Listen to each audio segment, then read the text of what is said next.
Michiko Okano is professor for Japanese art at the Federal University of São Paulo. She is a specialist in Japanese art and culture with focus on the relations between Japan and Brazil. Let's welcome Michiko Okano.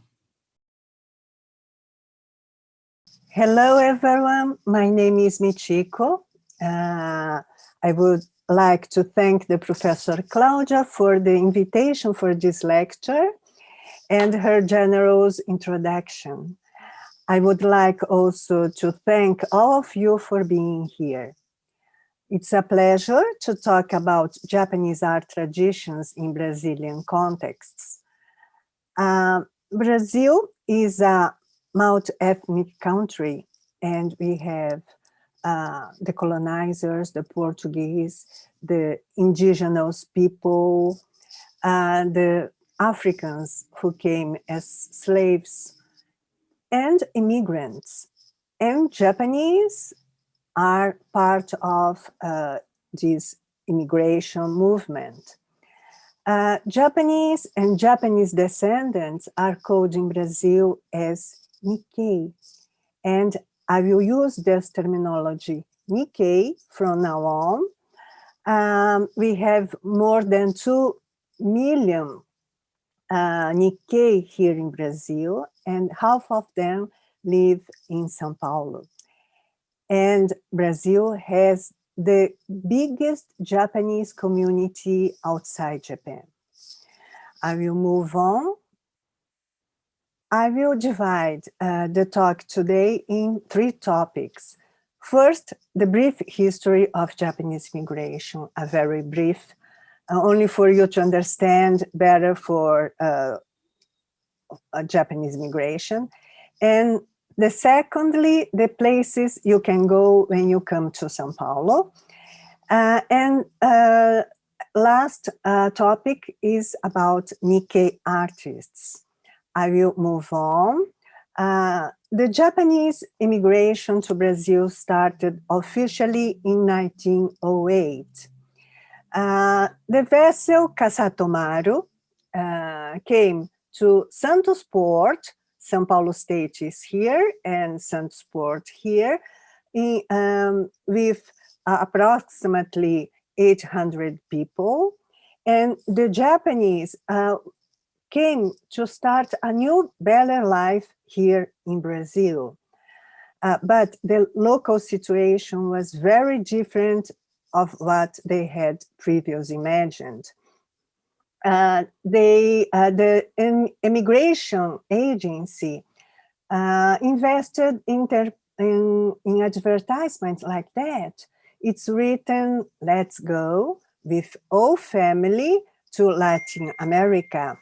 We can find a guy pointing this South America, Brazil here, holding a hoe with his family, because they came to work in coffee plantations.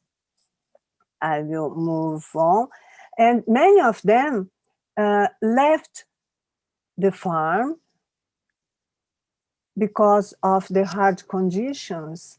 And they came to the São Paulo city, aggregating around Liberdade neighborhood since 1912. Again, Brazil, São Paulo State, and São Paulo City. São Paulo City, and here is Liberdade at the center of São Paulo City.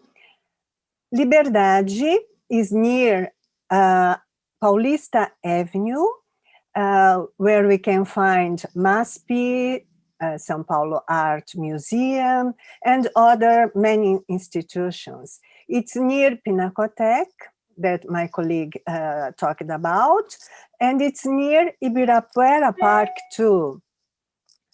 Ibirapuera Park held São Paulo International Biennial.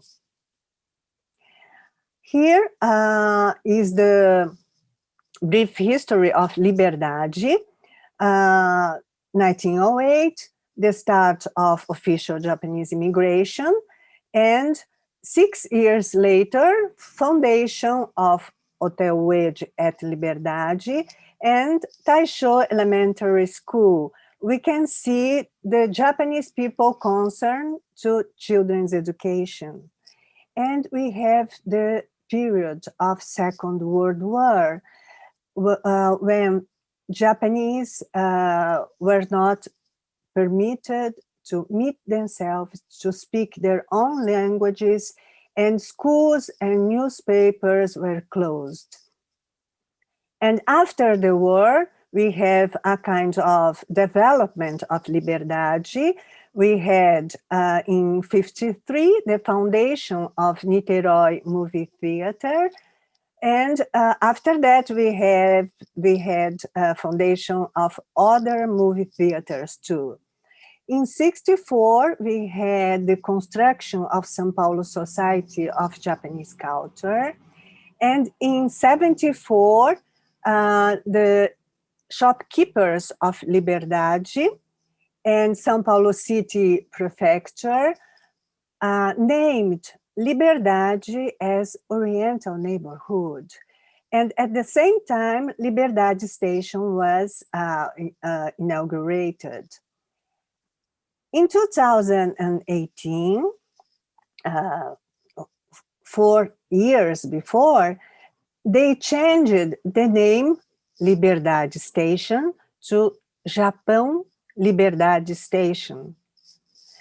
And I want to think with all of you if it was a right name to give to this district.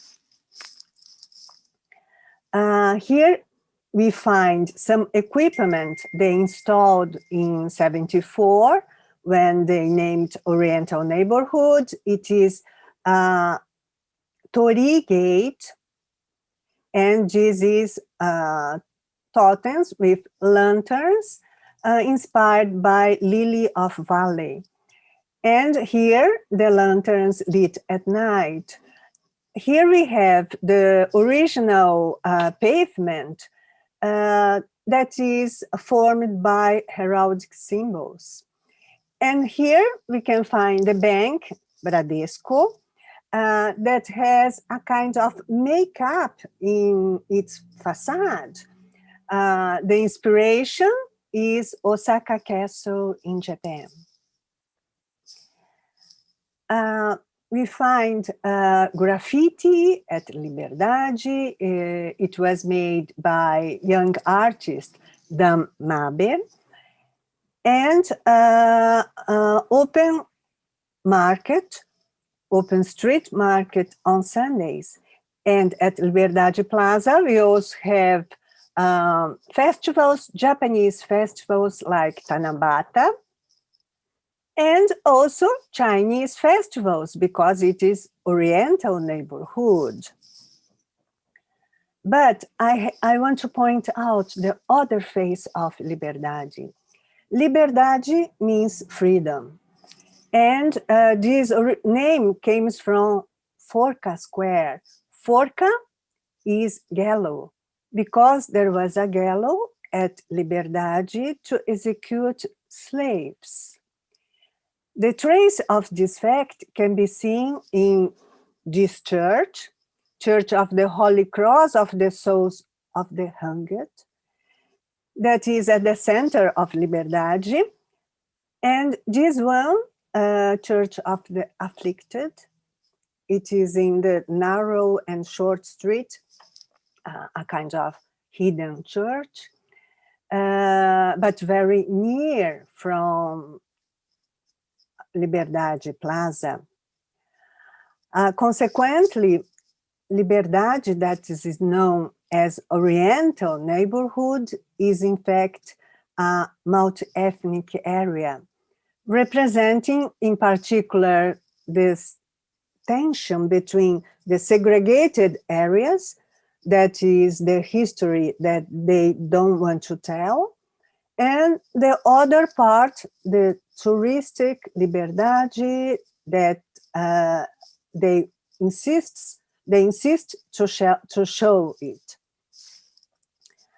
When I researched the Liberdade district, I identified two kinds of area. The first one is the touristic one, guided by capitalism, by hegemonic society, and the other ones in yellow, where we can find the memory of Japanese immigration. Here, we can find the Brazilian Society of Japanese Culture, founded in 1964. And in this building, we have many institutions and schools, and also Japanese Immigration Historic Museum, founded in 1978. Here, we find the replica of the first vessel, Kasatomaru, the replica of house of first Japanese immigrant, and here we find the big two panels. The name of the panel is Landscape of Immigrant Exploration of 1978, and it was made by famous Japanese artist named Seiji Togo. And we find also Japanese paintings, armor, swords, and kimonos. The museum has a collection of 450 kimonos. Majority of them are donation of immigrants. Let's move on. And now I want to talk about the place where you can go and find Japanese traditional architecture. We have two different kinds of architecture. One is Casarão do Chá, the big tea house, because originally it was a tea factory. And it was constructed in 1942 by Japanese immigrant architect and carpenter Kazuo Hanazono. This other building, Japanese Pavilion, is an official building. It was constructed in the commemoration of 4th centenary of São Paulo Foundation. And it was projected by Sutemi Horiguchi, an architect and historian. He is Japanese. And all the pieces were brought from Japan by ship, and it was put together here in São Paulo in 1954. Casarão do Chá, hopefully translated as the big tea house, is at Mogi das Cruzes. It is 60 kilometers far away from center of São Paulo. It's a 45 minutes ride. And nowadays it is considered national cultural heritage, thanks to Akinori Nakatani, who is a ceramist, and he is the leader of Mogi das Cruzes Japanese Brazilian Association, and they did the movement to preserve the house. And this house is a kind of hybrid construction.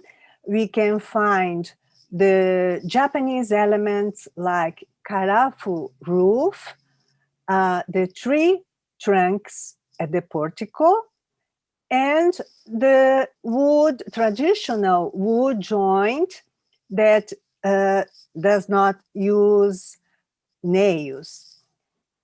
However, we find trellis. That is a very traditional Brazilian architectural element. The Japanese pavilion made by the project made by Sutemi Horiguchi is inspired in Katsura Imperial Palace. It's a very famous palace located in Kyoto. We have a beautiful garden and a lake with Nishikigoi. Nishikigoi is multicolored carps. And inside we can find tea ceremony room and exhibition space with original piece and replica of Japanese national treasures. I will move on to Japan House. It's another construction at Paulista Avenue. It's very near from SESC Institute and Itaú Cultural Institute. And here we can find the facade made by the famous contemporary Japanese architect Kengo Kuma. Japan House is a Japanese government institution, and we find 3 of them over the world: London, London, Los Angeles, and São Paulo. And São Paulo was the first one. We have inside a small library. We have coffee shop and exhibition spaces. It was their first exhibition. I will move on to the third topic, Nikkei artists, that I divided in Japanese immigrants and Japanese descendant artists. The Japanese immigrants were divided in pre-war, post-war, and recent artists because they have different characteristics. Pre-war immigrants came as to work in coffee plantation, but the post-war immigrants, most of them came with university education in arts, and some of them already active in art groups. And recent ones, they visit Brazil first, and after they decide to settle in the country. So I will start with pre-war immigrant artists, and it's necessary to talk about SEIBI Group, that is São Paulo art group founded in 1935, and they worked until 1972. SEIBI Group was founded by Tomoe Handa, Yuji Tamaki, and other Japanese artists. And their main objectives are exchange between members, meetings for criticism and exchange of views, contact with Brazilian artists and institutions, to train and teach younger artists, and to organize exhibitions. Tomoe Handa was a painter and also writer. He wrote a book named Japanese Immigrant, and he used to depict the first immigrants at the farm. And others depicted the São Paulo urban city. Jorge Mori, Yuji Tamaki, all of them figurative artists.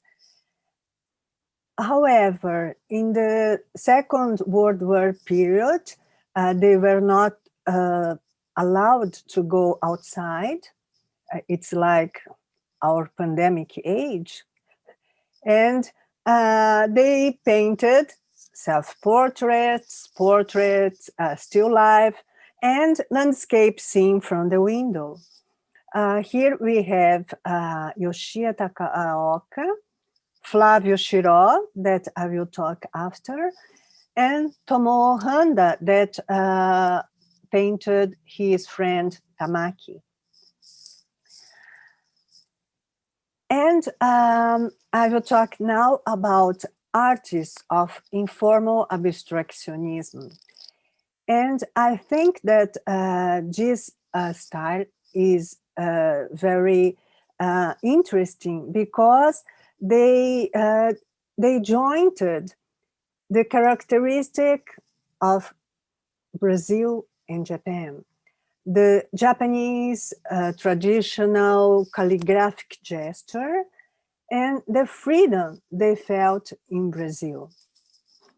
Manabu Mabe arrived at the age of 10, Fukushima, 20, Tomio Take, 23, and Flavio Shiro at the age of 4. And different from other artists that settled in São Paulo, Flavio Shiro went to the north of the Brazil, to Pará state, and he says that the forest is a great influence in his artwork. But he is in Paris since 1953. Manabu Mabe left his family and coffee plantation to be an artist when he was 32 years old and became a member of Seibi Group. However, he made a name for himself when he won the award of Best Painter at 5th São Paulo Art Biennial, as well as other prizes, as the first International Biennial of Young Artists in Paris, both in 1959. The Japanese critics deemed the bright colors of his artworks and associated it with the tropical Brazilian climate. But the Brazilian critics consider the gestuality, the calligraphic gestuality of his artwork. It's very interesting that the vision is very different from Japanese and Brazilian critics. The second one is Fukushima. Fukushima settled in the interior of São Paulo, and after he moved to Rio de Janeiro to be the assistant of Tadashi Kaminagai, that was a Japanese artist that lived in Paris for more than 10 years. And he learned the frame making with him and returned to São Paulo and set up a frame making business of his own. That's why he had contact with other Brazilian artists and other immigrant artists. And when he founded his group, Guanabara Group, in 1950, not only Japanese artists were members, but also the Italian immigrant artists and Brazilian artists. His artwork, we can see the fluid composition and the materiality of oil painting. The other artist is Tomio Take. She came here in 1936 to meet her brother, but the Pacific War started and she was not able to return to Japan. She married here and ended up raising a family here in São Paulo. She became one of few women members of Seibi Group. She was considered nowadays as the great dame of Brazilian art. Look, not Nikkei art, but Brazilian art. Certainly, she is one of the most known painters in Brazil. We can see in her artwork the calligraphic gesture and the superpositions of layers of acrylic painting, the usage of few colors, and the simple forms. The Tomio Otake Institute was founded in 2001. She was alive when the institute was founded. She started painting late at the age of 38, but she painted all her life until 102 years old. This architect was made by her son, Rui Otake, and the director of the institution is her another son, Ricardo Otake, and they promote many kinds of exhibitions. The last one of this topic is Flávio Chiró, that came to Brazil when he was 4 years old. And at the age of 12, he moved to São Paulo, to start to study art. And at the age of 21, he went to Rio de Janeiro to be assistant of Kaminagai, the same Japanese artist that Fukushima went to work together. And he was an artist well known by remarkable brush strokes and expressionist character. This is Madadayo, titled in Japanese, that is translated as not yet. He won the award in Paris Biennial in 1961. Now I will go to post-war immigrant artists. I selected 3 of many, and Kazuo Wakabayashi arrived in 61, Yutaka Toyota, 62, and Sachiko Koshikoku in 65. You see that all of them came at 60s. And the age was similar. Wakabayashi with 30, Toyota with 31, and Sachiko Koshikoku with 28.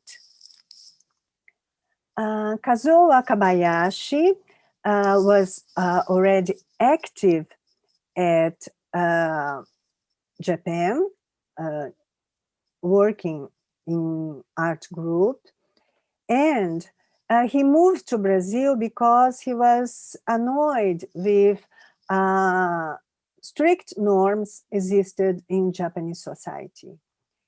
He made 2 promises before coming to Brazil: not to drink alcohol and not to use Japanese iconographies. Any of them he was able to accomplish. The usage of Japanese iconographies is associated, according to himself, with his Japanese identity. This is autumn leaves and flower patterns. And we can see a subtle relief in his artworks. We can see that it's a kind of laborious artisan work. He puts the plastic base and many overlays of acrylic painting. I forgot to say that Wakabayashi received the Acquisition Award at the 8th São Paulo Biennial in 65. And Yutaka Toyota is painter, engraver, and sculptor. He won an award at 10th International Biennial in '69, and he was considered the best sculptor in 1991 by São Paulo Art Critic Association. And we can see the big sculpture at Praça da Sé, Sé Square, Sé Plaza, named Cosmic Space Monument. Sachiko Koshikoku, she came to Brazil because she wanted to remain to be an artist and not to be obliged to accomplish the wishes of her parents and marry. That was customary at that time in Japan. And in 70s, she went to Latin America and she got very fond of pre-Columbian designs. And this was the theme for her artwork for decades. When we see her artwork at first glance, it seems very Latin American. But if you look closer, you can see the softness of forms and the delicate outlines.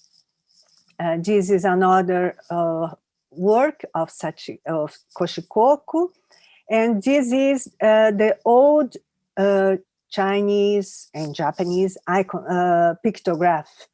And these pictograph signs, according to Koshikoku, dialogues with pre-Columbian designs. Recent immigrant artists, I selected Tatewaki Nio, who arrived in Brazil in '88 at the age of 27. He is a photographer. And Atsuo Nakagawa, he arrived in 2011 at the age of 34. And he is graffiti artist. Tatewaki Nio takes photo of São Paulo City, and he focuses in this series named Sculpture of Unconsciousness, number 32, in deteriorated, abandoned spaces, and sometimes empathy. Another work is his recent work named Neo Andina. This is number 31, and he takes photos of Freddie Mamani architecture that is that has local and ancestral aesthetics. It is in El Alto, Bolivia, and this work was supported by French Museum Quebranly. This is Atsuo Nakagawa's work. He painted the wall of Oscar Niemeyer Museum at Curitiba, Paraná State.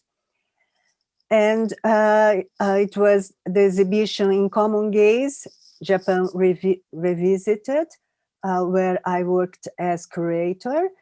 And when he said that when he went back to Japan, he was able to recognize the relevance of Japanese tradition. And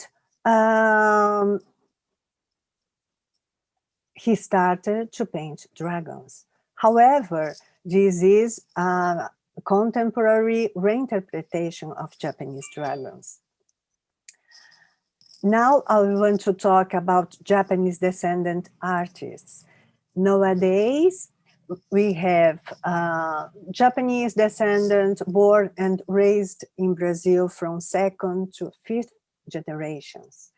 But the majority of the Japanese descendant artists are from 2nd and 3rd generations. So I selected 5 of them, 2 from 3rd generation, Erika Kaminishi, She stayed 10 years in Japan, and André Komatsu, who has never been there. Takashi Fukushima, 4 months in Japan. Oscar Oiwa, 11 years in Japan, and Kenzi Shiokawa, who never went there, the 3 from second generation. And when I started my research, I thought that the second generation artists had a strong connection with Japan, and the third generation not so much. But I was wrong, and what I discovered is that the singularity of every artist, of each artist, define the disconnection. I will go to Erika Kaminishi. She has a very interesting life experiences in Japan.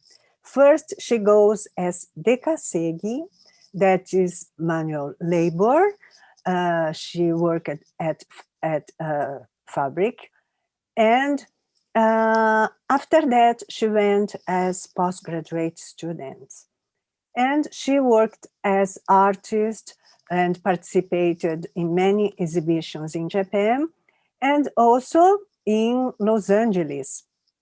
This work she presented at Trans-Pacific Borderlands, the Japanese diaspora in Lima, Los Angeles, Mexico City, and Sao Paulo, where I worked as Sao Paulo curator. It was held in Japanese American National Museum in Los Angeles.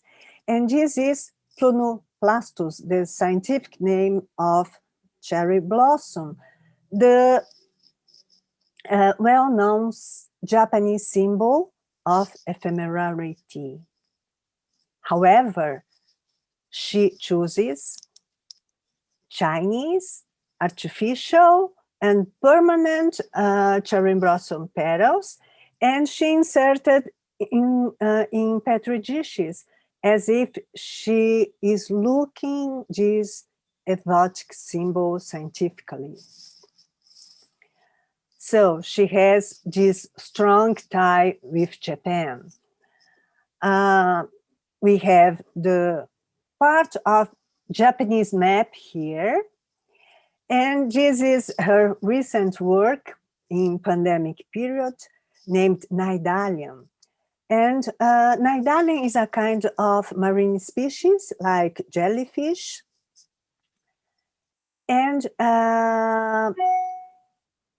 it changes the form according to the environment and has the power, the strong power of regeneration.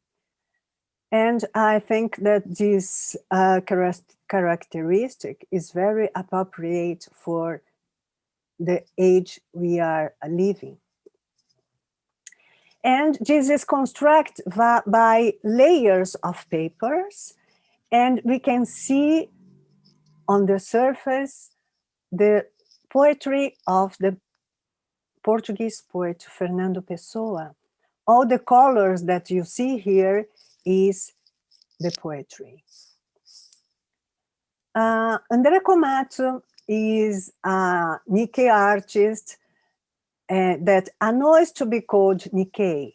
He says, I'm Brazilian, I eat Brazilian food, I have Brazilian wife, Brazilian friends, and my theme is Brazilian society and politics. And he represented the Brazil in Venice Biennial 2015. And this way of hanging shoes is the symbol of the arriving drag in slum community in Brazil. And the other artwork is this hierarchical base. We have the concrete block supported by poplar glasses, but we see here the crystal glass broken. His artwork has the politic meaning. I will go to another artist. Takashi Fukushima is son of Chikashi Fukushima, the abstract painter we saw before. And he went as Japan Foundation's fellowship to Japan and stayed 4 months. And he studied woodblock painting. And the influence of his study is here in the usage of wood and some engraving that we can see here in this artwork. And this light and shadows is inspired in Japanese literature, Junichi Tanizaki's book, In Price of Shadows. However, his painting technique is very Western. Oscar Oiwa is another artist. He lived 11 years and he was very active in Japan as artist. And he moved then to New York since 2002. He makes very big screens, 175 inches. And he thought that New York is better for big works. And he considers himself a global citizen. For him, ethnicity is something that doesn't have importance. But here he represents Brazil. We have here the black snowman, but in Brazil we don't have snow. But we have the black snows. That is the representation of bullets of a slum Brazilian community. We can see here the clothes hanged on the street. Another artwork is the crowd, and he participated in the Trans-Pacific borderlands too. And this is the urban scene he saw from a window in Japan. So we can see the lack of spaces that is characteristic in Japan. Another artist, the last one, is Kenji Shokawa. He went to Los Angeles in 1964 after failing 3 times in medical school entrance examination. And he was recognized in 2016 when he participated in an exhibition called Made in LA held at Hammer Museum. And this is an assemblage made by discarded toys and statues and rocks and plants and so on. He was also a gardener of the famous Hollywood actor Marlon Brando. And so he had a very proximity with discarded plants that he uses in his artworks. He proudly considers himself as Brazilian, but he says that his spirit is Japanese. So he has this triple root. This artwork is inspired in Japanese ikebana, Japanese art flower arrangement. And this one is called Marga Yuriko. And this was made in homage of his sister. And he uses Afro-Brazilian elements just because her mother had proximity with candomblé, Afro-Brazilian religion. And here we can find the Lei Catina. It is Pueblo Native American tradition. So he has the influence of his life experience in Los Angeles too. And Catina cult considers all elements of the universe that fills the universe as having the spirit. And this kind of thinking dialogues with Japanese animism.